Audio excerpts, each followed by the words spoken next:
seja muito bem-vinda a mais esse vídeo do nosso canal. Hoje a gente está trazendo um assunto bem importante, principalmente entre as tentantes, mas lógico de também curiosidade e de autoconhecimento para a saúde da mulher. O nosso sistema reprodutório feminino, ele é de muita importância, apesar de ser um pouquinho complexo. E é por isso que eu fiz esse canal, justamente para a gente facilitar o entendimento da saúde do nosso corpo.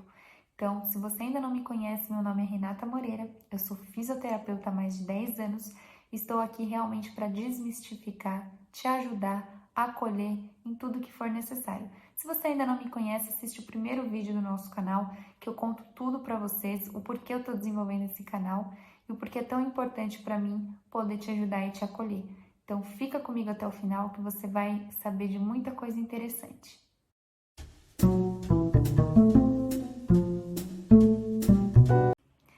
Então agora vamos começar. Mas antes eu gostaria de introduzir para vocês que anteriormente eu já postei aqui 2 vídeos importantes de ciclo menstrual. Neles eu falei um pouquinho sobre a estrutura do sistema reprodutor feminino, falei um pouquinho sobre o hormônio, falei um pouquinho sobre as fases, né, folicular, a fase lútea, a ovulação, falei um pouquinho dos sinais e sintomas que o corpo acaba exercendo, transparecendo para nós, e esse vídeo ele é interdependente do outro, porém, talvez você tenha maior aproveitamento se você assistir os outros 2 vídeos, que ele não está muito extenso, e apesar de ser um tema um pouquinho complexo, um nome um pouquinho mais chatinho, eles estão de fácil entendimento, até porque eu demonstro através de algumas figuras. Então, se você ainda não assistiu os outros vídeos, eu recomendo que assistam, e eu vou deixar o link na descrição desse vídeo para vocês.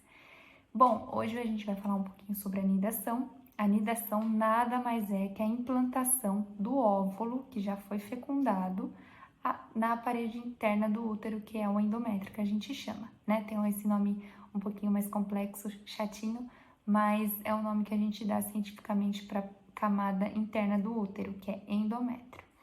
Então, nos vídeos anteriores eu falei um pouquinho sobre essas estruturas, mas eu não cheguei a falar sobre as trompas de Falópio, antigamente chamadas assim. Hoje a gente já fala delas com um nome um pouquinho diferente, que são as tubas uterinas. O próprio nome já diz, né? São tubos que levam o nosso óvulo fecundado até o útero. Por que eu tô falando do óvulo fecundado, né? Porque esse vídeo fala sobre a nidação, e a nidação é isso. Mas se não fosse um óvulo fecundado, de qualquer forma ele levaria o óvulo até o útero. E obviamente ele não ia dar sequência porque ele não foi realmente fecundado. E aí desencadearia a menstruação. Então, como esse vídeo é de nidação, que é já o óvulo fecundado, ele vai carregar esse óvulo fecundado até a parede do útero. É muito importante, aqui é uma observação muito bacana, muito legal para vocês, dizer que dentro da nossa tuba uterina existe um revestimento de musculatura lisa, que é uma musculatura que é um revestimento liso, né? Vamos pensar como se fosse a pele, mas eu vou mostrar para vocês também numa figura a seguir e deixar o vídeo bem completo para vocês. Esse revestimento, ele tem algumas estruturas bem pequenininhas nele, né? A gente tem um muco nele e a gente também tem uma estrutura como se fosse uma espécie de cílios que fica nesse movimento, auxiliando o deslocamento do óvulo até o útero. Gente, o corpo humano, ele é muito inteligente, ele é muito perfeito, ele é muito eficaz no que ele faz. Porque sem essa movimentação de cílios, do ciliamento, não seria possível transportar o óvulo até aonde é necessário, que é no nosso endométrio. Então, por conta disso, tem um perfeito equilíbrio, uma perfeita inteligência no nosso próprio organismo que nos auxilia nesse momento tão delicado, que é essa condução do nosso óvulo maduro, fecundado até o nosso útero, o nosso futuro bebezinho, né?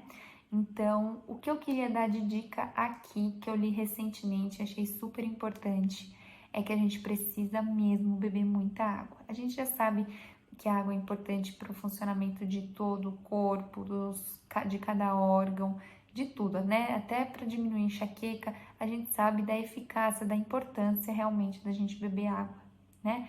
Mas poucas pessoas sabem que a mucosa, tanto vaginal como essa intrauterina, né, que é localizada dentro do útero. Inclusive esse muco que fica nas tubas uterinas, ele precisa de água, né? Nosso corpo precisa de água. Então é muito importante, se você não estiver se hidratando direito, pode sim ter uma influência sobre essa questão da mucosa. Isso a gente pouco consegue saber, mas se a gente estiver ali bebendo categoricamente a água como a gente precisa, a gente não vai ter maiores problemas, né?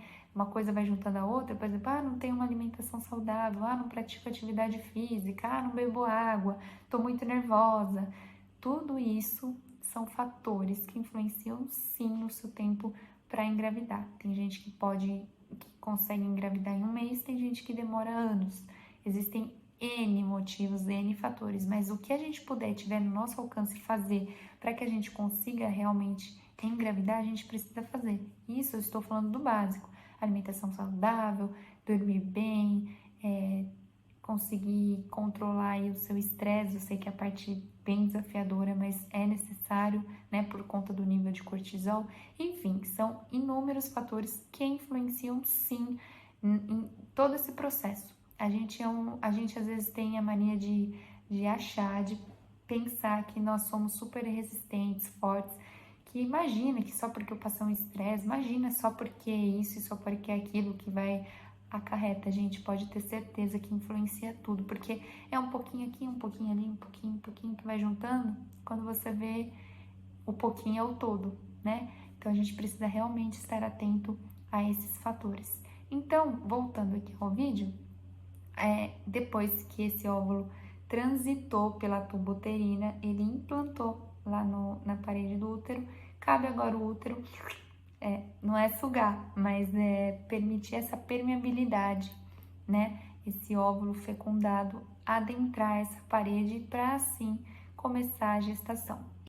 O que eu queria dizer para vocês é que esse processo da nidação, ela permeabilizando, ela entrando na parede do útero, pode acontecer um sangramento, né? A gente tem um útero bastante irrigado, bastante vazio que irriga o nosso útero, né?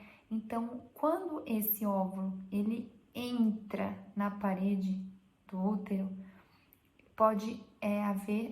vai haver um rompimento de vasos sanguíneos, é normal.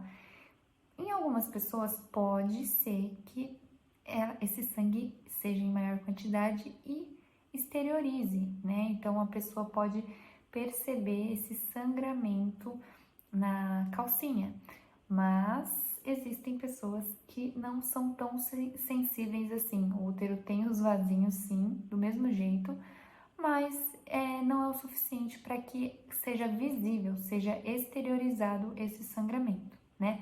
Pode ser algumas estrias de sangue bem fininho, bem pequenininho, bem discreto, que às vezes a pessoa nem percebe, ou não, ou pode ser realmente confundido com a menstruação, que muitas pessoas acabam relatando isso.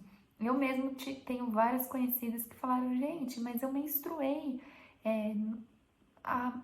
minha menstruação não atrasou, ela veio, ela desceu. Não, gente, não tem como menstruar por conta até dos níveis hormonais, que eu já expliquei anteriormente para vocês. Nidação é uma coisa e menstruação é outra. Não é possível realizar as duas coisas ao mesmo tempo. Ou você está tendo um sangramento de nidação, que é esse rompimento dos vasinhos, ou você está menstruando. Não é compatível com a vida ter esses dois tipos de sangramento em paralelo, tá? Em conjunto. Então, ou é uma coisa ou é outra. Por isso que é muito importante se autoconhecer, que é o que a gente sempre fala aqui. A gente precisa entender o tipo, o aspecto da coloração da nossa menstruação, o odor, porque ele pode ser modificado por conta da elevação dos níveis, principalmente da progesterona. Então, é importante a gente se autoconhecer. Então, por exemplo, quando eu tenho TPM, às vezes eu fico com bastante dor de cabeça. Se eu tiver dor de cabeça mais do que o comum, isso já é um sinalzinho de alerta para mim. Eu não tenho tanta sensibilidade quanto outras pessoas têm, às vezes o olfato, às vezes a própria sensibilidade com a cólica ou com as mamas. Eu não tenho tanta, mas se eu tiver um pouquinho a mais, eu já vou desconfiar de que alguma coisa está diferente no meu corpo. Então, isso varia de mulher para mulher, da resistência de cada mulher. Por exemplo, dor para mim nível 8, que eu começo a reclamar, para outra pessoa pode ser nível 10, eu posso ser mais fraca à dor, menos resistente à dor do que outra pessoa. Então não existe uma referência.